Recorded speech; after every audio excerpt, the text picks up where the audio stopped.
for the introduction, my name is Vennissah and I'm currently taking Bachelor in Education TESOL. So, before we dive into our interview session today, can you briefly introduce yourself and share your experience in teaching children in your respective age group? Okay, hi, my name is Ainuratika Dimarjumin. So, I already teaching since 2017, maybe 8 or 7 years, I think. So this is, I've taught in Kinabatangan before, but this is my second school here in Eskenaba. So, I start teach here since 2020. Yeah.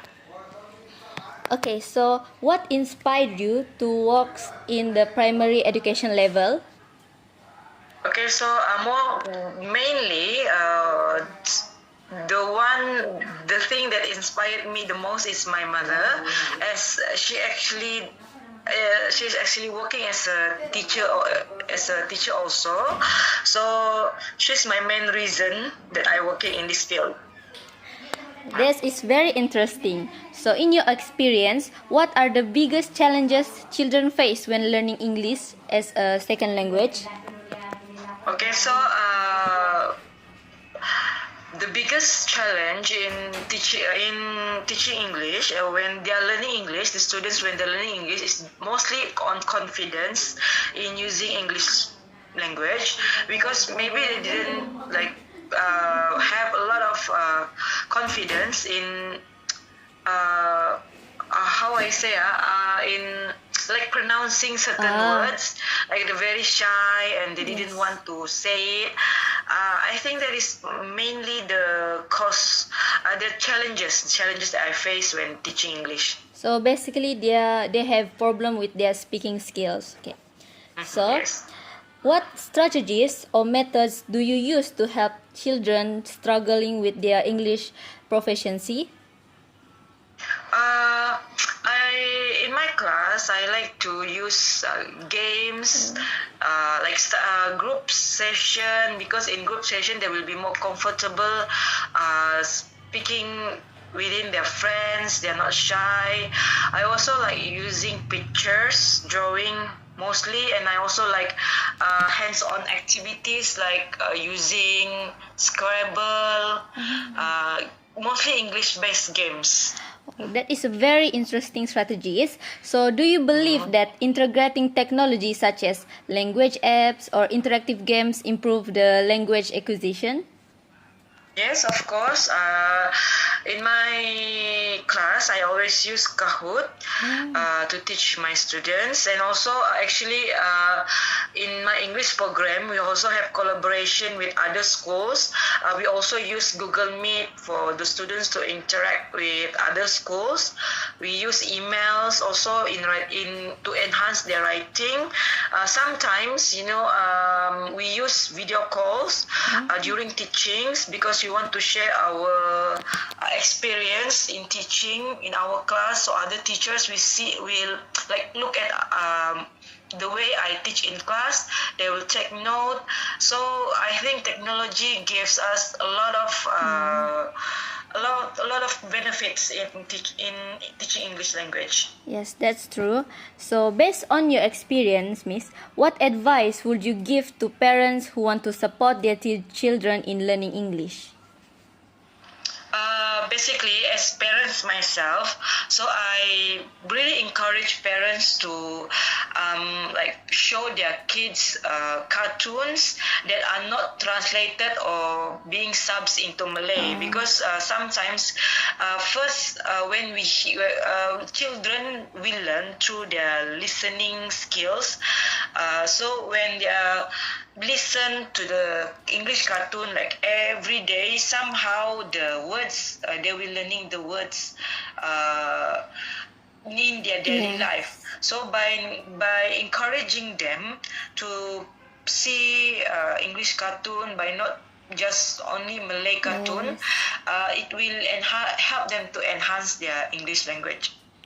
Oh, so how can schools or policymakers improve English language education for young learners in Malaysia? in your opinion? Okay, so I think like mostly English program that we conduct in schools. So I think the policymaker are actually trying very hard to imply to get to how I say to like adapt the English language speaking in schools, because now we have a lot of activities that are related to English speaking activities in schools. So I think like the English program can help the students a lot. Like recently there is one new program that being introduced in school, like HIP Max, which they actually ask the students to include games that actually encourage students to speak more. So there is one of the program that being implemented in schools so that the students are being encouraged to speak using English language more. That is a very interesting program. So, in your opinion, what do you think the factors that affect the second language acquisition to the children? What? Can you repeat the question again? Okay. What do you think is the factor that plays a significant role in language acquisition? Oh, okay. I think the main factor is maybe their own willingness to learn English, actually. Because sometimes I always taught my students that whenever you want to not right now we are being surrounded by everything is English language. I said, because you want to sign in for banks also using English, you want to buy phones and then you look inside the phone also in English. So I said, if you do not understand one thing, then you're not able to learn anything in your surroundings. So I said, so I actually encourage them to have like willingness to learn English, because that's how they want to learn English. Because sometimes the students they are like taking lightly about English language. So I think it's their passion itself can drive them to learn English language. That's some intrinsic motivation there. So, what do you think are the future challenges in teaching English to young learners in Malaysia? Okay, so I think the future challenges is basically in my own opinion,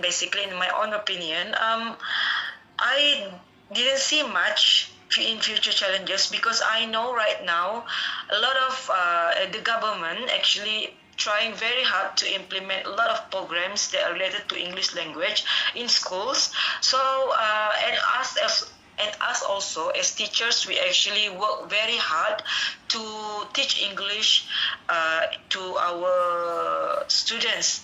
And since nowadays we are being surrounded by technology, actually we are being forced to learn English actually. So I think that maybe the future challenges, maybe the other language can be main language based on English, such as Chinese.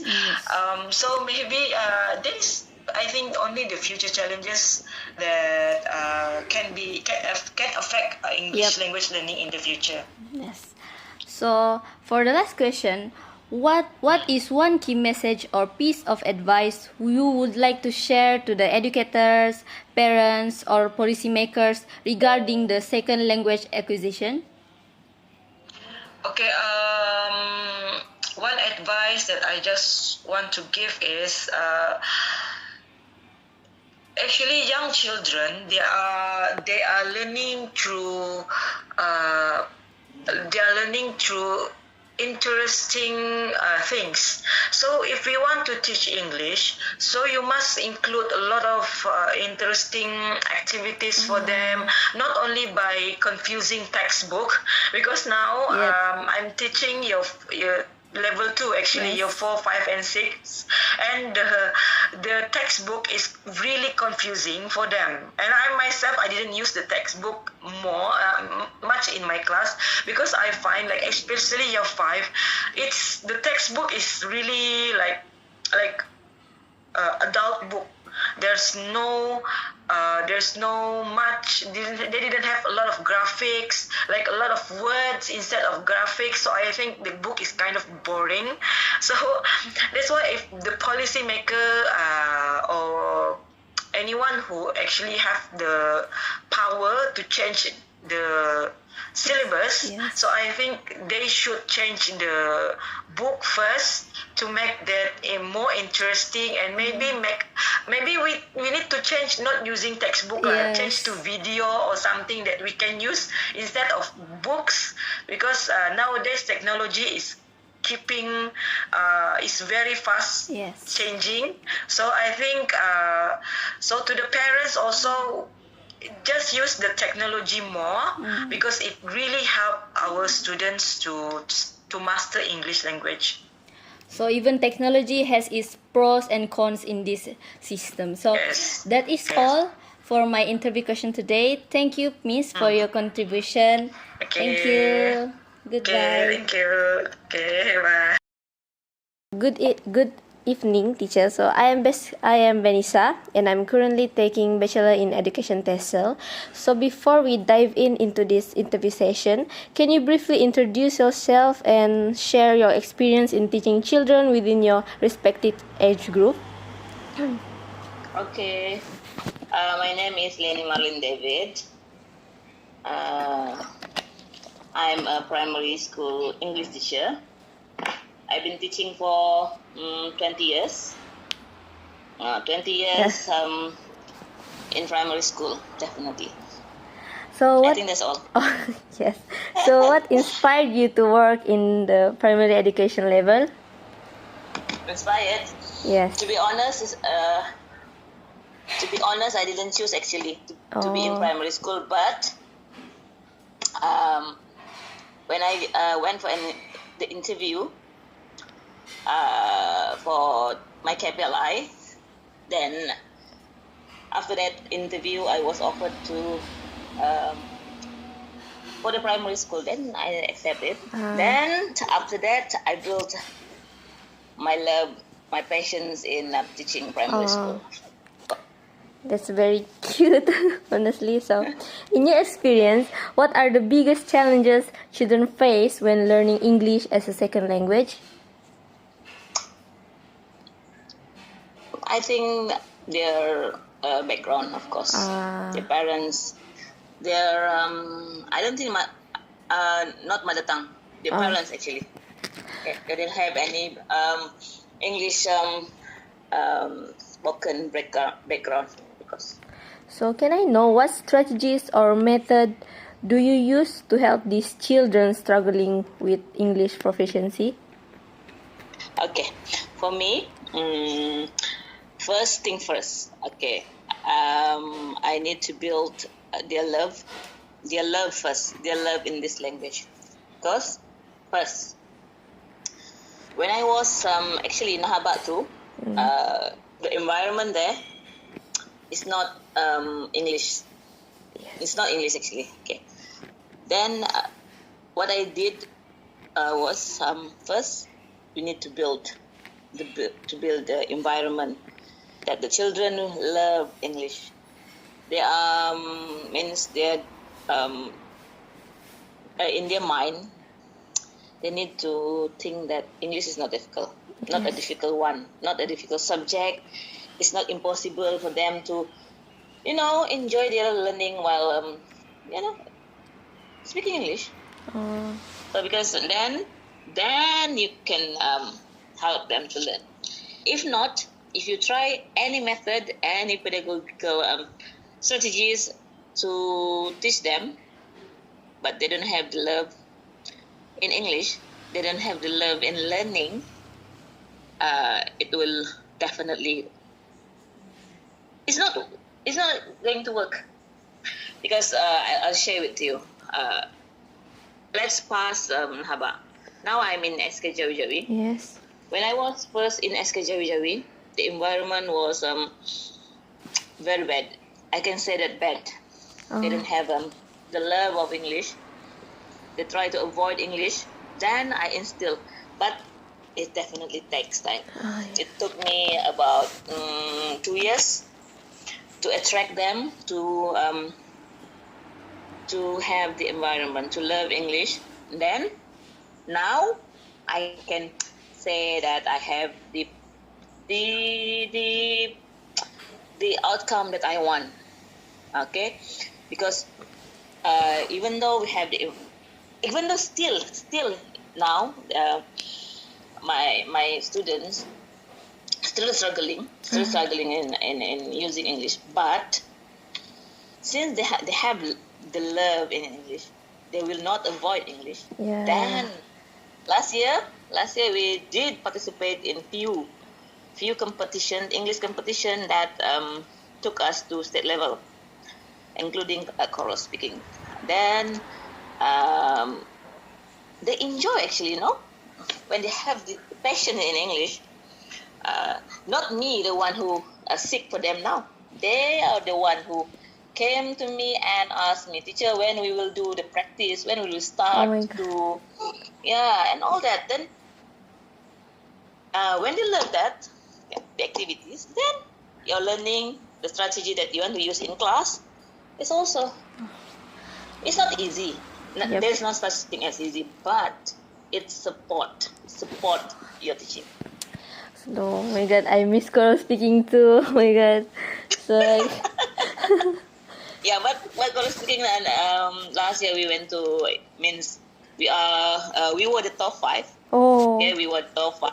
Went for state level, face to face in Semporna, and we didn't get the top 3, but we got 4th place, and that was such an amazing experience for my kids, and I'm looking forward this year too. Oh my god, best of luck for your students. Thank you. So Yeah. for the next question, in your opinion, what are the main reasons why some English students and when some children struggle to acquire the English language? Like before, okay? I told you just now, parents. From the parents, their background. But we can help them. Like I told you, I share with you just now. That will definitely, we need to build. Even though parents hesitate to help us, they don't support us, but eventually they will. Actually, the parents too. Now I have the team, right? I have the team of choral speaking in my school, and their parents actually supported me 100%, actually 200%.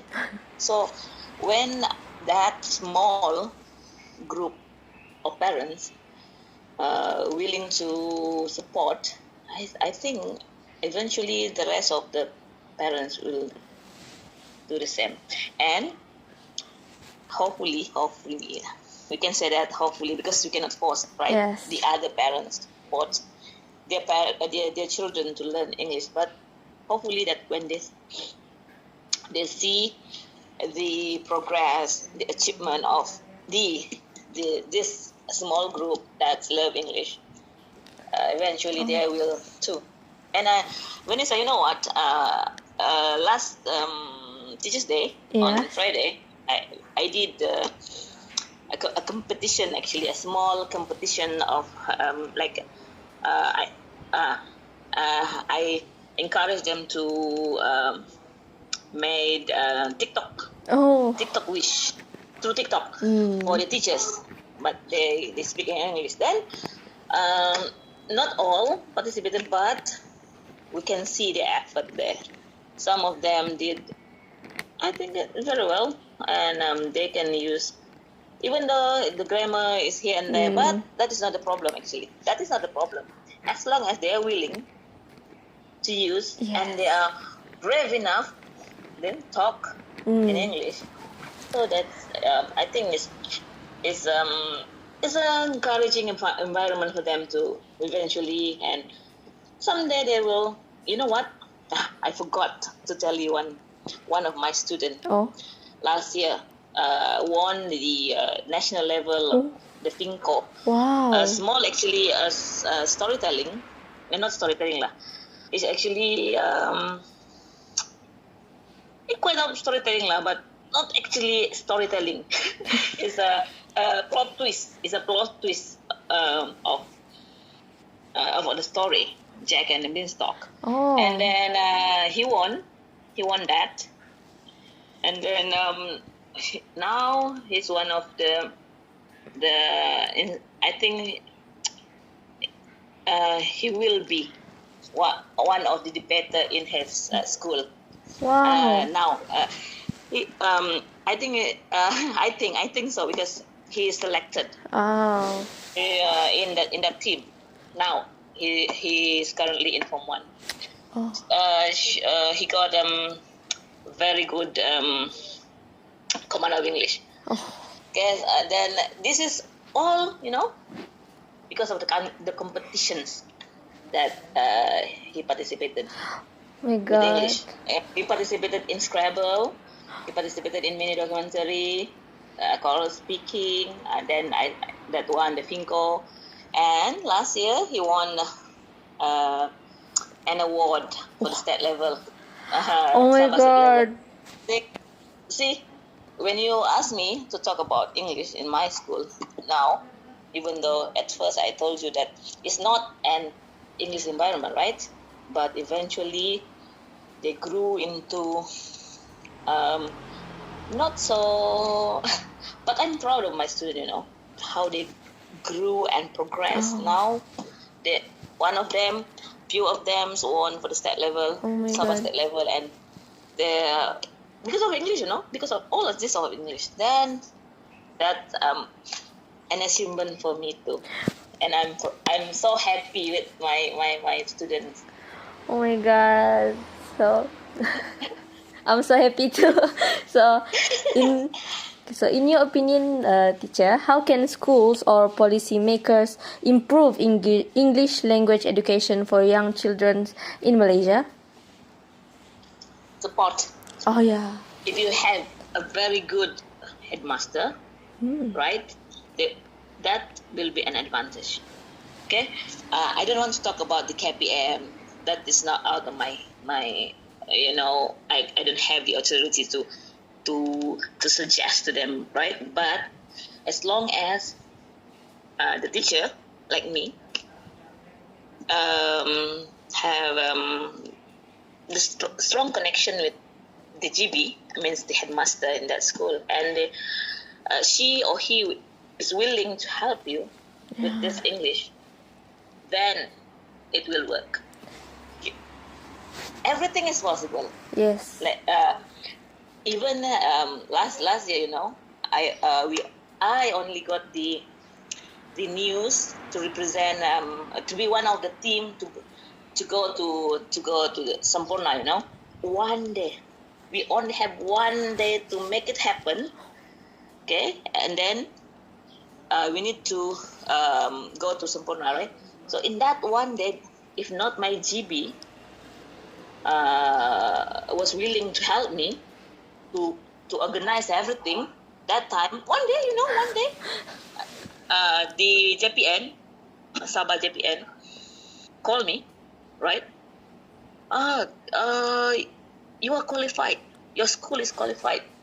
Then I went back to school because on that day I had a course in PPD. So I went back to school and said, GB, we are one of the team. So she called the few teachers to help me to arrange the transportation. Then the next day, we need to move to Sampurna. Can you imagine Sampurna? Oh my God. For one day trip from KB to Sampurna. Oh. But if you don't have a very good headmaster or headmistress to help you, to support you, then we will not be able to Oh. compete, right? Same as in developing or encouraging English environment to teach, right? If you don't have any support from your headmaster or headmistress or your PKs in school, the senior assistants, it will not happen. Oh. True. So for the closing question, what are one key message or a piece of advice you would like to share to the future educators, parents, or even policymakers about the second language acquisition? You mean English? Yes. Love English. Everything is possible. Work together, then we will achieve. But, Vennissah, to be the best, to be English teacher, you need to work extra hard, not hard, extra hard in everything. You need to willing to, you need to have the heart to sacrifice everything, because not all will support you, right? Not all. Yes. Because English is not easy, but as long as we have the determinations to do something, ignore everything that will hinder, will be your obstacles to achieve your dream, because you need to dream big. As English teacher, you need to dream big, because it's not easy. It's not an easy journey, of course. What I have told you just now, right? All the achievements, all the success that we got is not with easy, not in an easy way. It's all with extra work, night and days. Then we can put English in that correct level. Oh my God, that's true. In KB, also, I hope that my fellow English teachers have the willingness, like I have, to to encourage this English environment in school, and not only in school, outside, and introduce that nothing is impossible. Nothing is impossible. Like the choral speaking, we were standing on the stage with St. Francis Convent, St. Joseph, the top school in choral speaking. Then that will be satisfying feeling for a teacher, for an English teacher. Yeah. So that is all for our interview session today. Thank you so much for your contribution, teacher.